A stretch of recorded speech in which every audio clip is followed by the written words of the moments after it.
androantiaratsika aby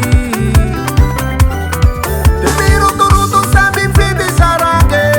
sy ny olo aby misinzaky eko anao za malahelo fa ny fiaignana raha mandalo profite eo aza makalake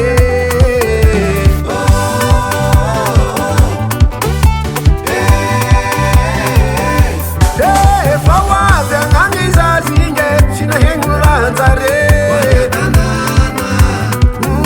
famafamafana raha ty androantiaratsika aby de mirotoroto samby mifidy sarange sy ny olo aby misinzaky eko anao za malahelo